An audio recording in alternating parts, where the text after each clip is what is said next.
Well, I'm not saying this is the proper way of doing stuff, but this is how I do it.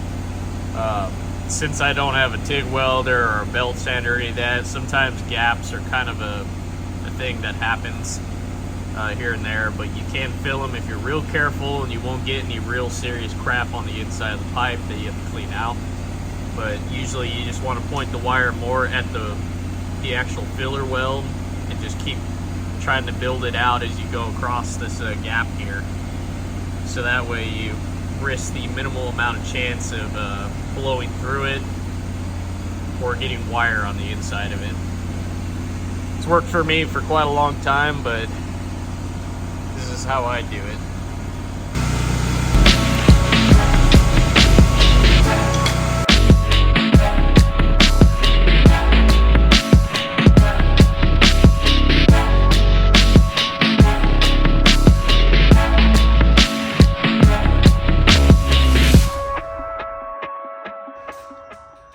Now that I got the pipe welded up and put kind of back in place where it should be, the next thing I need to work on is getting the blow-off valve scavenged off the old piece and got it chucked up here in the vise here.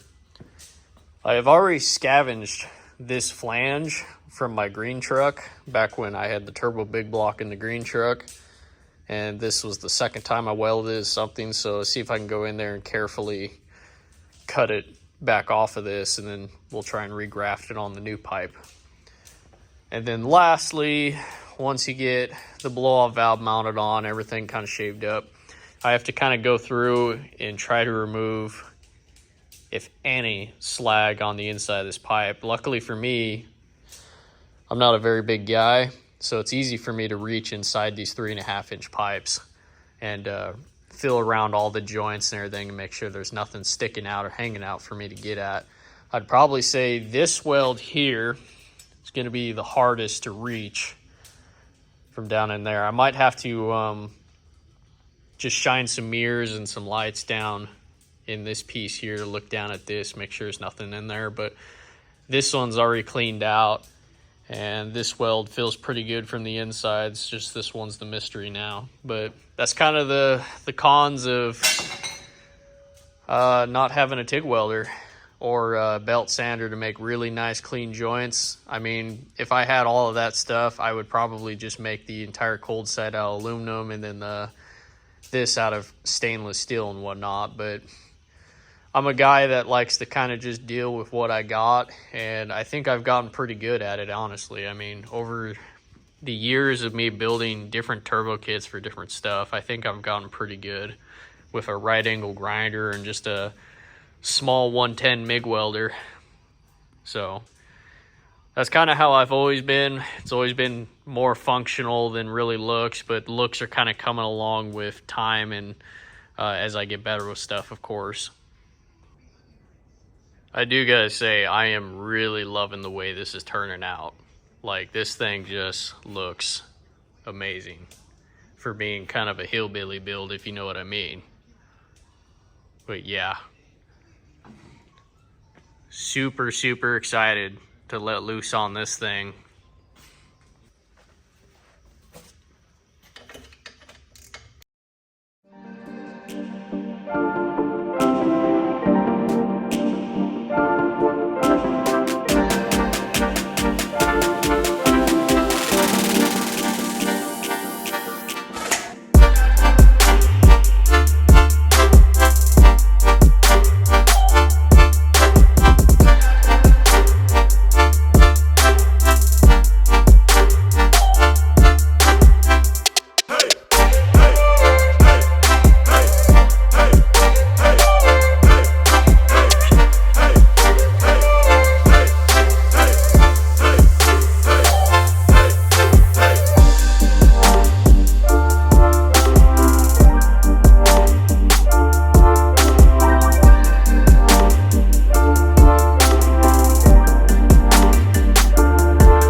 still quite a bit of travel, and being on the short side of the control arm, I don't think it'll ever bottom out. What I'm doing. Oh God, don't want to lift up very hard. But as you can see, that's my quick fix for getting the bolt underneath the manifold.